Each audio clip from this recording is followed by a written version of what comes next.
Eh bien salut tout le monde, c'est Flo, j'espère que vous avez la forme. Alors récemment on a parlé des cartes graphiques, on a fait un point, mais là aujourd'hui on va parler des processeurs, mais pas que, on va parler aussi des cartes mères qui vont avec, de la RAM, on va faire vraiment un point. Il y a eu pas mal de nouveautés à sortir, et ça c'est vraiment très bien parce qu'il va y avoir du choix maintenant. Il y a pas mal de choix pour tous les budgets, donc on va parler du moins cher au plus cher. On va voir tout ça ensemble dans cette vidéo, allez c'est parti!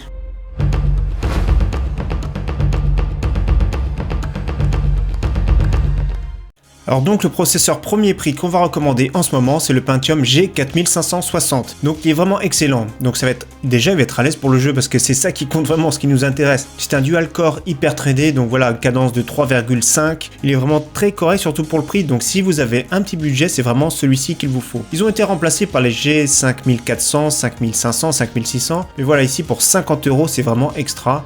Il sera à l'aise pour débuter en gaming. Celui qui a un petit budget, c'est vraiment celui-ci aujourd'hui qu'on va recommander. Pour un PC maximum à 500 €, c'est vraiment celui-là. Au niveau de la carte mère, il faudra un chipset B250, donc c'est une plateforme qui ne sera pas évolutive malheureusement, donc on achète ça, on en aura pour environ 2 ans, mais voilà, après on ne pourra pas la faire évoluer. Donc c'est sûr, si on aura un petit budget, on n'aura vraiment pas le choix. Donc la Gigabyte est vraiment pas mal ici, donc tous les liens, je les mets, tous les liens que je présente ici seront dans la description pour ceux qui veulent comme d'habitude. Donc B250 de Gigabyte, c'est vraiment correct, on pourra rajouter de la RAM à gogo, 4 slots de RAM, une carte graphique, donc voilà, c'est vraiment très très bien. Au niveau de la RAM, je conseille la DDR4 2400. Je déconseille d'aller en dessous maintenant de 2400, donc ici 85 €. C'est vraiment correct, grise en plus ça va très très bien avec le look. Donc voilà, cette plateforme va coûter environ 200 € pour débuter, donc bien sûr boîtier, alimentation, il faudra un disque dur et une carte graphique pour arriver à un PC dans les 500 €. Donc justement, je vous montre tout de suite son remplaçant, le G5400, donc 70 €. Dans quelques mois, ce sera celui-ci qui va le remplacer. Ensuite, on monte en puissance, on monte en prix également. Petit à petit, on va monter en prix, mais ce sera des processeurs de plus en plus à l'aise. Donc l'entrée de gamme de chez AMD, le Ryzen 3200, qui est vraiment très bien. C'est un vrai 4 coeurs cette fois-ci, pour 85 €. Donc on va avoir une plateforme un tout petit peu plus chère, mais peut-être qu'il sera beaucoup mieux, parce que la plateforme AM4 sera évolutive avec les Ryzen qui vont sortir. Donc au fur et à mesure, il faudra faire des mises à jour, c'est sûr, sur la carte mère pour pouvoir mettre à chaque fois de nouveaux processeurs. Donc très bon processeur ici, le Ryzen 3200, il est overclockable, et justement on va choisir une carte mère qui va permettre l'overclocking, parce que même si on n'overclock pas maintenant, ça se trouve plus tard on aura le moyen d'acheter un gros processeur puissant et qu'on voudra overclocker. Donc voilà, on va choisir une petite carte mère, voilà, assez cohérente pour le 70-80 €, une chipset B350, les chipsets A320 qui sont un peu moins chers, je déconseille fortement parce que vous allez le regretter peut-être plus tard, parce que c'est vraiment annoncé que cette plateforme là va durer encore jusqu'à 2020. Donc voilà, autant prendre une carte mère qui soit correcte, permettre aussi l'overclocking. Donc voilà, ici 77 €, ASRock, plutôt joli, hein, c'est assez basique on va dire, mais il y a vraiment tout ce qu'il faut ici.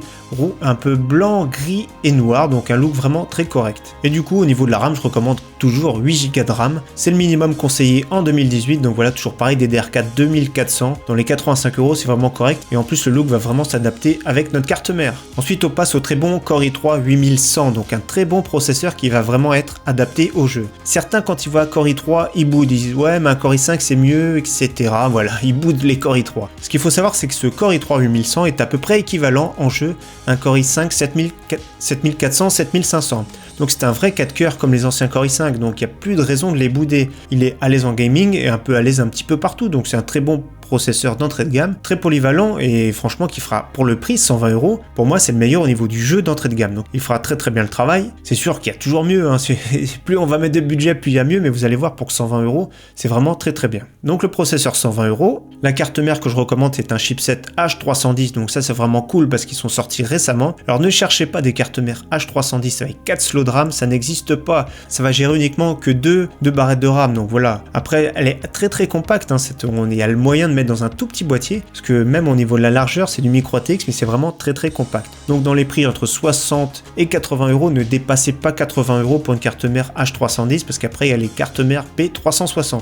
Au niveau de la RAM par contre ici ça va être un peu moins cher, parce que je conseille de mettre dans un premier temps une seule barrette de 8 Go, donc DDR4 2400, une seule barrette, parce que plus tard, peut-être quand vous aurez les moyens, de mettre carrément une deuxième barrette pour avoir 16 Go, et ça peut être vraiment une bonne idée, une bonne solution de faire, mais voilà, on va perdre maximum 5% de performance, donc ça peut valoir le coup pour une upgrade future. Donc ici le kit évolution environ 270 €, et j'ai oublié de dire le kit évolution de chez AMD c'est un petit peu moins cher, dans les 250 €. Ensuite on passe à l'AMD Ryzen 5 1500X. Donc ici on a un processeur 4 coeurs, 8 threads qui est vraiment très très bien. C'est le processeur ici le moyen de gamme le plus polyvalent, donc voilà, il va être à l'aise pour du streaming, donc streaming léger, hein. C'est sûr que les gros titres, ce sera un peu plus difficile, mais grâce au 8 thread, il va être vraiment à l'aise pour du streaming. Pour le gaming, il sera aussi à l'aise, donc c'est un bon compromis celui-ci, hein. Pour environ 150-160 euros, c'est vraiment pour moi le meilleur compromis du moment. Ils seront bientôt remplacés par la nouvelle génération, mais ici, les premières générations de Ryzen valent encore vraiment bien le coup, surtout celui-là, c'est le top milieu de gamme de chez AMD, donc 160 euros, c'est un prix qui est vraiment raisonnable.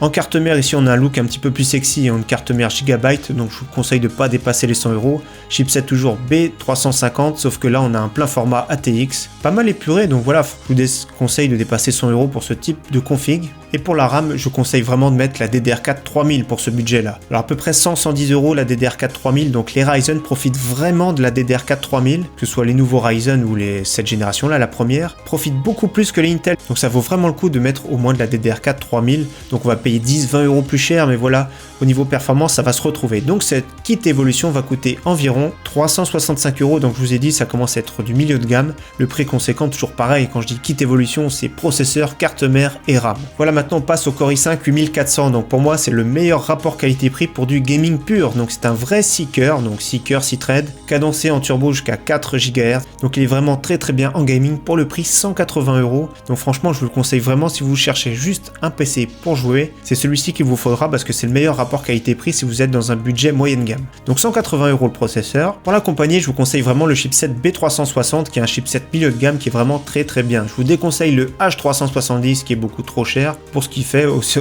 moment-là, vaudrait mieux le chipset Z370. Donc ici, une carte mère micro ATX, la Gaming 3 qui est vraiment très jolie avec une bonne carte son et tout. 4 slots de RAM qui est vraiment très bien, donc je vous conseille vraiment celle-ci dans les 100 euros. Ça vaut vraiment le coup, ne dépassez pas trop les 100 euros parce qu'on arrive sur les chipsets au-dessus. Et pour l'accompagner, toujours pareil, je vous conseille 8 Go de DDR4 3000, donc Corsair qui fait vraiment de la bonne qualité. Donc ce kit évolution va coûter environ 395 euros, donc voilà, c'est vraiment du milieu de gamme. Donc c'est l'alternative, le Ryzen 5500X qui sera un petit peu plus polyvalent, qui sera un petit peu mieux pour du streaming et du montage et de l'encodage, et le Core i5 8400 qui sera beaucoup plus à l'aise en gaming. Alors maintenant on rentre dans le haut de gamme supérieur avec le très bon Ryzen 5 2600X, donc 220 euros, la version 2600 qui est cadencée plus faible qui coûte environ 180 euros, mais vraiment je vous conseille la version X parce qu'il y a quand même un boost qui est quand même plus confortable, donc on va s'y retrouver au niveau des performances, on voit quand même une petite différence. Donc 220 euros, ici on a un très bon processeur qui est quand même un cran au-dessus de la première génération, mais malheureusement les cartes mères sont encore beaucoup trop chères, vous allez voir après, ce qui est vraiment dommage, qui pénalise un petit peu les nouveaux processeurs. Donc ici on a un processeur qui est quand même 6 cœurs, 12 threads, donc vraiment très à l'aise en gaming,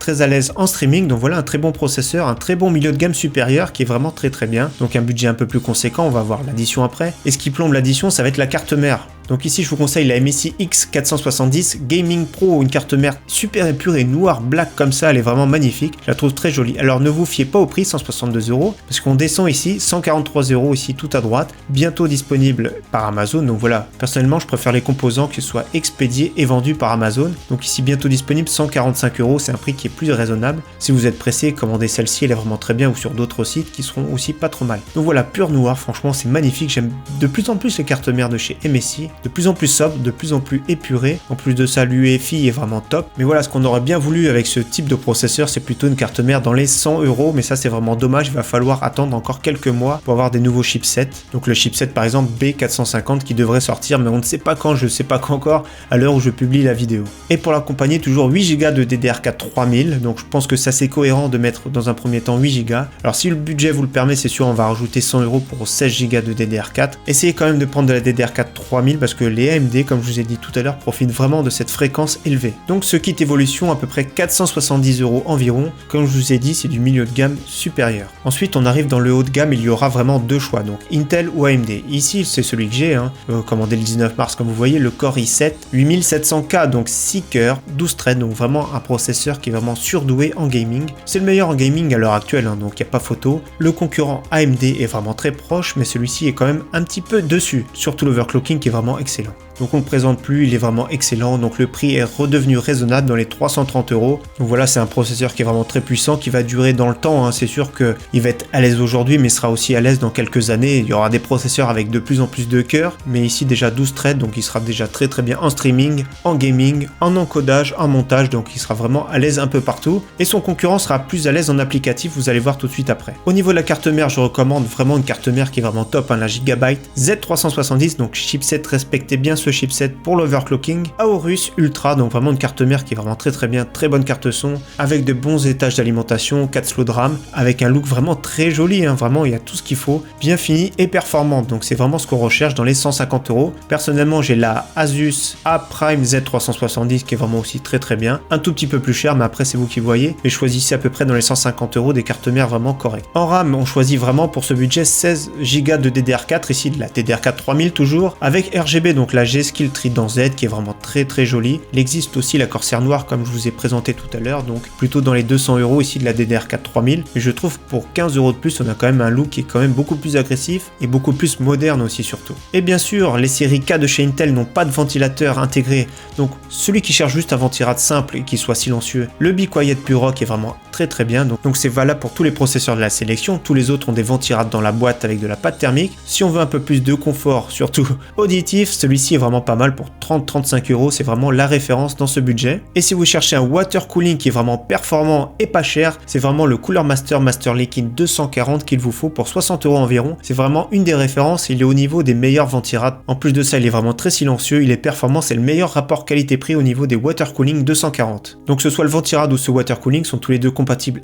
et avec AM4 et avec les processeurs Intel. Donc au niveau du prix, quand on achète le kit Intel i7 8700K, donc avec le ventirad c'est environ 730 €, ça commence à piquer, et avec le water cooling environ 755 €. Donc c'est vraiment très cher, je vous ai dit, c'est vraiment dans le haut de gamme. Donc son concurrent qui est beaucoup plus à l'aise en applicatif grâce à ses 8 cœurs, 16 threads, donc le Ryzen 7 2700X, donc très puissant, en plus de ça à l'aise en jeu, il est pas très loin du 8700K, c'est ça qui est vraiment bien. En plus de ça, celui-ci a la chance d'avoir un ventirad qui est vraiment très joli dans sa boîte. C'est sûr que chez AMD, les nouveaux mieux seront refroidis, plus le boost sera efficace. Donc je vous conseille vraiment d'investir un peu plus tard dans un ventirad ou dans un water cooling comme je viens de vous présenter, ce sera vraiment du rentable parce que le boost va mieux fonctionner parce que ça va s'adapter au niveau des températures, et voilà, il va profiter d'un petit surplus de fréquence, donc ça c'est vraiment très bien. Autrement, il n'y a pas besoin d'investir dès le départ, donc ça peut faire économiser par rapport à la solution Intel. Au niveau de la carte mère, toujours la même, je conseille la MSI chipset X470 Gaming Pro, toujours pareil, il sera en précommande, donc il arrive très prochainement pour environ 144 € sur Amazon.